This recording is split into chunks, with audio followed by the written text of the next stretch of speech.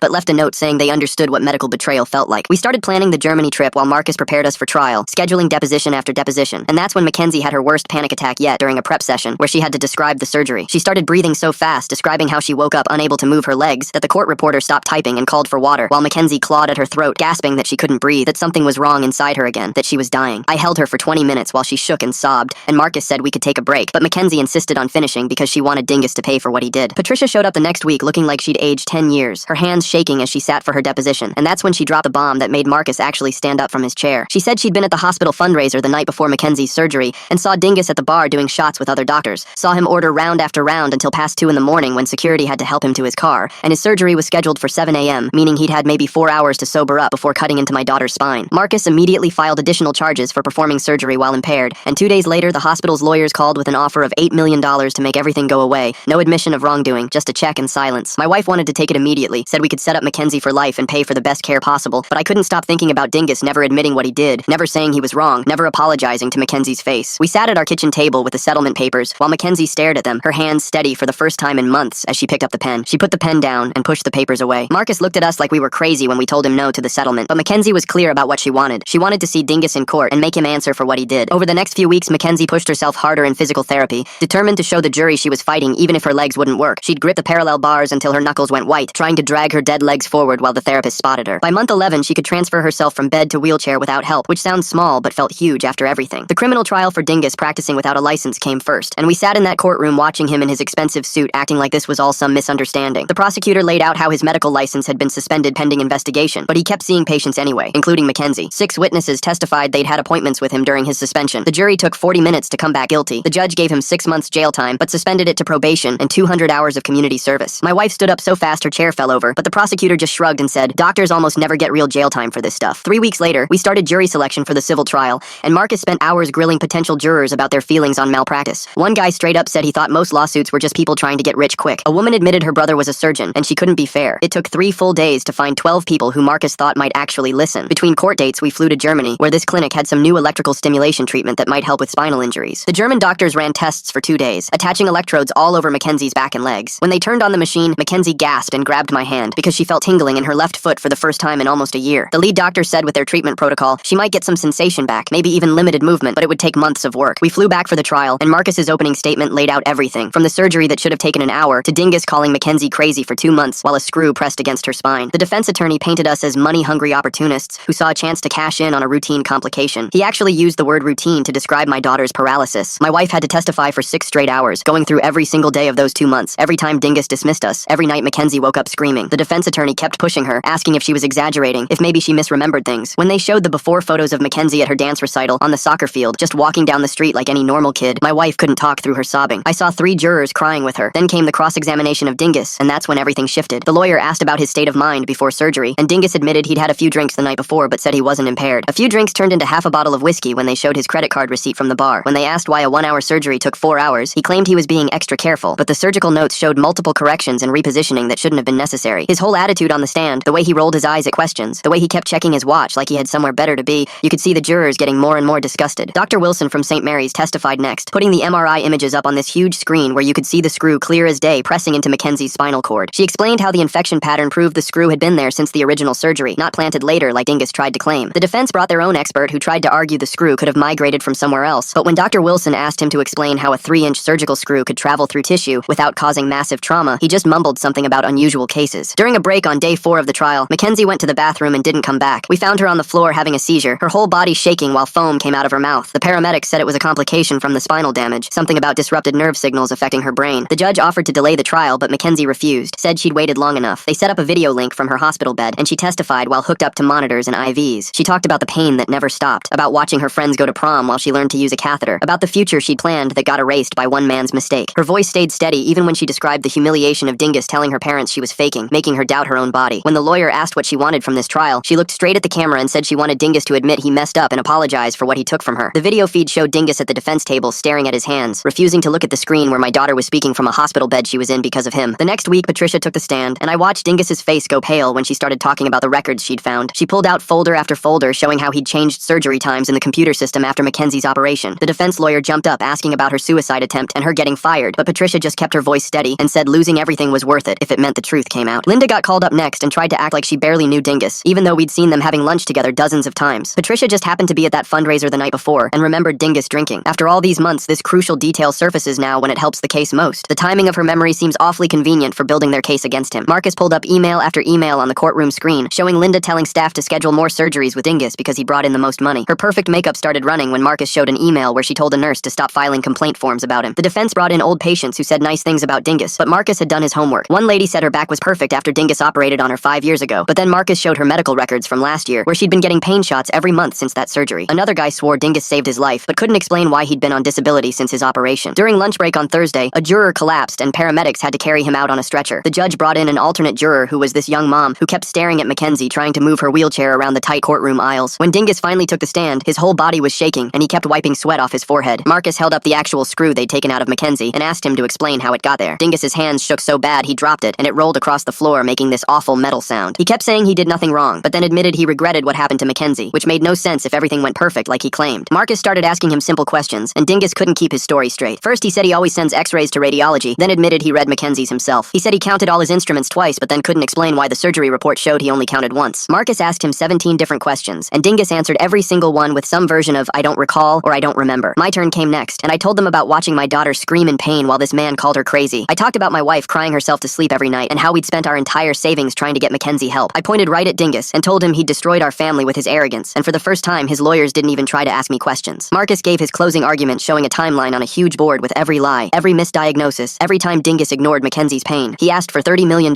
which sounded crazy high, until he showed all of Mackenzie's future medical costs and the lifetime of care she'd need. The defense lawyer argued that mistakes happen, and that didn't make it malpractice, but even he looked like he didn't believe what he was saying. The jury went to deliberate, and those 3 days were the longest of my life. My wife couldn't eat anything, and I couldn't sleep more than an hour at a time. Mackenzie was still at St. Mary's doing physical therapy, and the doctors got excited because she could wiggle 2 toes on her left foot, which felt like such a tiny victory compared to everything she'd lost. My wife grabbed my hand in the hallway outside the courtroom for the first time since this whole nightmare started, and we just stood there waiting. When they called us back in the jury, Foreman stood up and I thought I was going to throw up. He read that they found Dingus guilty of malpractice and negligence, and that Riverside Hospital was liable for negligent supervision. Linda was found personally liable too, and had to pay damages from her own money. The courtroom went crazy with people gasping and reporters typing on their phones. Dingus just sat there frozen, staring at the table like he couldn't process what just happened. Mackenzie was watching on the video screen from her hospital bed and started crying, but it was relief, not sadness for once. The jury foreman stood up and read the final number out loud, and it was $45 million total, with $20 million of that being punitive damages to send a message about medical accountability. Everyone in the courtroom gasped because we'd only asked for $30 million, and this was the biggest malpractice verdict in Ohio history. Dingus's lawyer grabbed his arm and whispered something about insurance only covering $3 million, and I saw Dingus's face go completely white. The defense team immediately filed for an appeal right there in the courtroom and asked the judge to reduce the amount, but she denied the reduction, even though she granted the appeal process. Marcus told us afterward that appeals could take 2 years, but the verdict would stand during that time, and initial payments had to start coming. We were walking out of the courthouse when Dingus broke away from his wife and lawyer, who were trying to hold him back, and came straight at us. I'm sorry, I was wrong. I destroyed your daughter's life because I was arrogant. My wife didn't say anything, but Mackenzie nodded on the video call we had running on my phone because she finally got the admission she needed. 3 months later, the medical board permanently revoked Dingus's license after their investigation, and the district attorney filed criminal charges for falsifying medical records. His assets got frozen pending payment of the verdict, and the local news ran stories about his complete fall from grace. Riverside Hospital's board fired all the remaining administrators who'd protected Dingus and implemented new oversight procedures with mandatory reporting systems. They offered Patricia her job back with a promotion to head of surgical nursing oversight, and she accepted because she wanted to make sure this never happened again. We took Mackenzie to Germany for specialized treatment at a spinal cord injury center that had new techniques American hospitals didn't offer yet. After 3 months of intensive therapy there, she regained partial movement in her left leg and could stand with assistance for a few minutes at a time. The German doctors said she might eventually walk with leg braces if she kept working at it every single day. Month 16 came, and Mackenzie graduated high school in a special ceremony the school arranged just for her. She walked across the stage using parallel bars with each step, taking enormous effort, but she made it all the way across. The entire auditorium gave her a standing ovation, and I saw Dingus watching from his car in the parking lot since he wasn't allowed on school property anymore. The appeals court finally ruled and upheld most of the verdict, but reduced the punitive damages to $10 million, which was still enough for Mackenzie's lifetime care. Dingus declared bankruptcy and lost his house and all his savings, and ended up working at a free clinic as part of his probation deal. During a follow-up surgery to address scar tissue that was causing more pain, Mackenzie went into cardiac arrest on the operating table. My wife and I waited through 4 hours of emergency intervention, not knowing if she'd make it, and it reminded us that her medical journey would never truly end. She survived, but needed weeks to recover, and we realized this would be our reality forever. The first settlement payment of $5 million arrived month 17, and we immediately set up a special needs trust for Mackenzie. We bought a fully accessible house with wide doorways and ramps, and installed therapy equipment in what used to be the garage. We hired home health aides to help with her daily care, because my wife and I were exhausted from doing everything ourselves. The money couldn't give Mackenzie her legs back, but at least we didn't have to worry about affording her care anymore. Mackenzie spent the next few months getting stronger in therapy, while taking online classes for her associate degree. She picked patient advocacy and pre-law courses, staying up late reading about medical malpractice cases between physical therapy sessions. The settlement money let her start a small foundation for people dealing with medical mistakes, and she sent her first grant check to Patricia's new whistleblower support group that helped nurses speak up about bad doctors. My wife and I decided to renew our vows on our 20th anniversary, since we'd almost lost each other during the worst of Mackenzie's crisis. We kept it small, just family in our backyard, with Mackenzie rolling up as maid of honor, cracking jokes about not having to worry about tripping in heels while everyone laughed and cried at the same time. The criminal trial wrapped up 6 months later, with Dingus getting 2 years in minimum security for falsifying medical records. His lawyer read a letter at sentencing where Dingus finally admitted everything and apologized to Mackenzie, but she stayed home watching the live stream instead, telling us she needed to hear it but didn't want to see his face. 8 months into her German stem cell treatments combined with intensive physical therapy, Mackenzie stood up using leg braces and a walker, taking 10 shaky steps across the therapy room, while Dr. Moore watched on video call from Germany, tears running down her face seeing the progress. We started family therapy around month 18, sitting in a circle talking about how we weren't the same people anymore, how the trauma changed us but maybe made us stronger, and Mackenzie shocked us by saying she wouldn't change what happened because it showed her what she wanted to do with her life. Sarah went back to work part-time at the bank, but spent evenings studying spinal injury research and medical law, getting invited to speak at hospitals around Ohio about patient advocacy and recognizing medical gaslighting. A documentary crew contacted us about filming our story, and we agreed because Mackenzie wanted other families to know the warning signs. And during one filming session, she walked 50 feet without stopping, the whole crew going silent watching her push through the pain with pure determination. Patricia called us crying when she won her wrongful termination lawsuit against Riverside, using the money to create nursing scholarships for students committed to patient advocacy, naming the first one after Mackenzie. Mackenzie walking across that graduation stage with parallel bars seems like such a carefully planned moment, doesn't it? Makes me wonder who arranged for Dingus to be watching from the parking lot. That detail feels too specific to be random chance. On the 2-year anniversary of the surgery, we drove back to St. Mary's with flowers for Dr. Smith, and Mackenzie walked into the hospital using just a cane, handing her a framed photo from her college orientation that Dr. Smith immediately put on her desk next to her computer. Mackenzie posted a video to her foundation's website from her dorm room, walking slowly but steadily from her bed to her desk, explaining that she'd never be 100% but refused to let Dingus's mistake set her limits. And the video ended with her sitting down and opening her medical law textbook for tomorrow's class, while I watched from home, finally seeing my daughter's future instead of just her pain. Kind of wild how those flowers showed up for Dr. Smith right on the anniversary. Makes you wonder if someone planned that way in advance or made a sneaky call ahead. If you made it to the end, drop a comment. I love reading all your comments.